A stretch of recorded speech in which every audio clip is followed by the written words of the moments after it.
Okay, everybody, this is my Ford 2017 F250.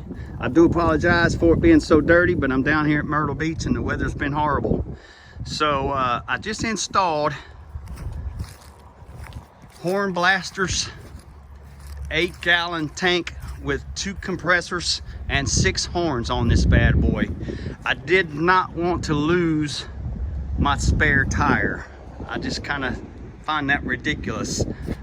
I see some people saying that if you take off the spare tire, you can't use it anyway because you got oversized tires, blah, whatever. But I can use my spare tire at least to get me to the tire shop.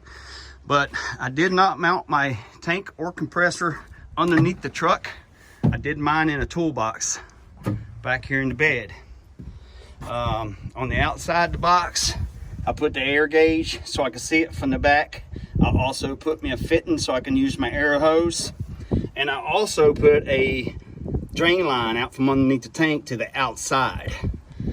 And you know, these things come with air filters for the compressors. So I mounted my air filters on the outside so I can get cold air. They're on the outside of the tank also. I mean, the toolbox, I'm sorry. All right, then on the inside, the toolbox, I got a compressor feeding one end. There's a relay, ground wire. There's a pressure relief valve, I guess you can call that. Ground wire. There's a relay for the other side. Here's the other air compressor. Okay, now over here, I put me an on-off valve so I can kill the air to the horns if I need to. Also made this all where I can take it out easily. Here, I put a block right here, and this has come from Rapid Air, from where I installed an air system in my little shop. And I ran a 1/4 inch to my airbags using the same compressor. Then I tied all this in here and plumbed that in together. But it turned out really, really nice. I did put some weight bench mat in the bottom of my box just to isolate the metal against metal. Now over here, I did go an extra mile, and I ran from the battery to here 6 alt wire to a positive lug and a negative lug. That way I got good power back here. So my box, everything coming out of my compressor and all, it's ran to one side of the lug, and then the grounds ran to the other side of the lug. That way, if I want to disassemble this and take it out of the truck for some reason, all I do is pull the bolt off the right side of each one of those, and all this comes right out of the truck. Of course, I unplug my air lines. Now over here, I ran me another gray wire from a 12-volt source on in the truck, because that's what your you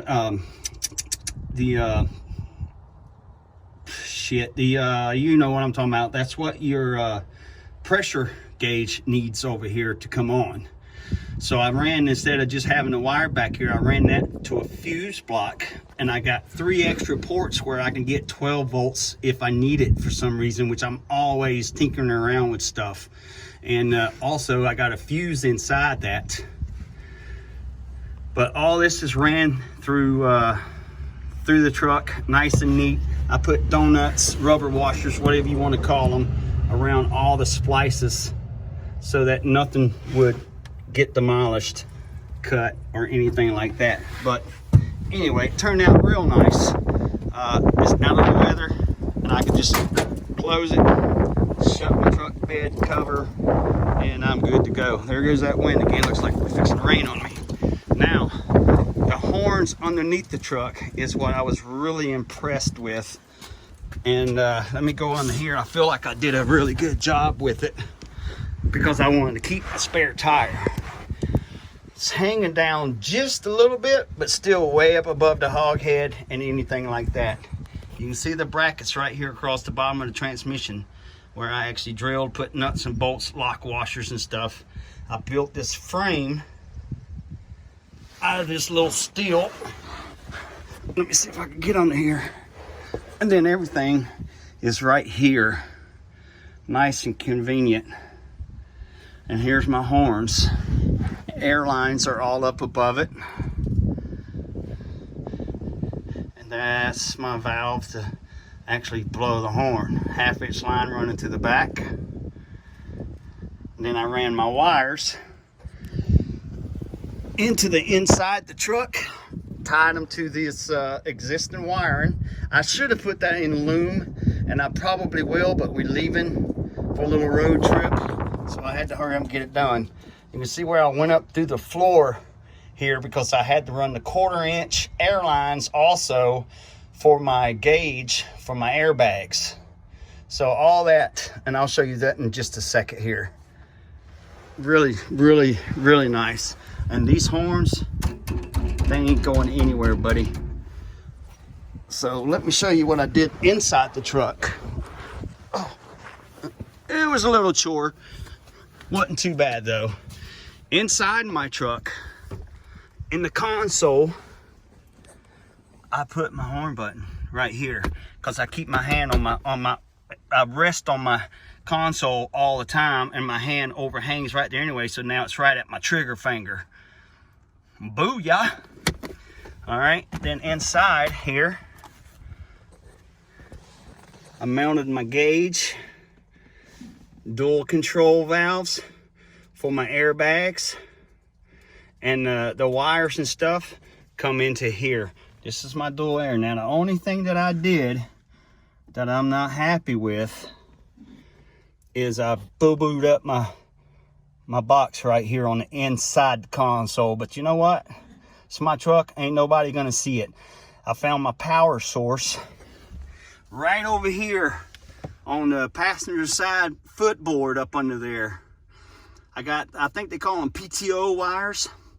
I don't know what the hell a PTO is, but the orange and green wire in there is hot when you turn the key on, and it's fused on fuse slot number 22. How do I know this? Because I blew that sucker 3 or 4 times. So anyway, that's where I got my power source. I ran me a wire from there up underneath my console, and all the wiring is up underneath the console. So anyway, whenever you turn your key on, of course the air compressor's pumped up, but now I reach right here. Whoa, baby. And she's working. Yes, sir. So I just wanted to run that by you guys in case somebody was doing a 17 Ford F250, probably the same on a 350. And I hope you enjoyed the video. I know I suck at it because it is my first one. I don't even know who's going to see this. So now I got a little bit of sunshine. I might be able to clean my truck up. So you guys be good. Hope you enjoyed the little video. If you did, please share it because there's a ton of people looking for information on how to do this. Thank y'all. God bless.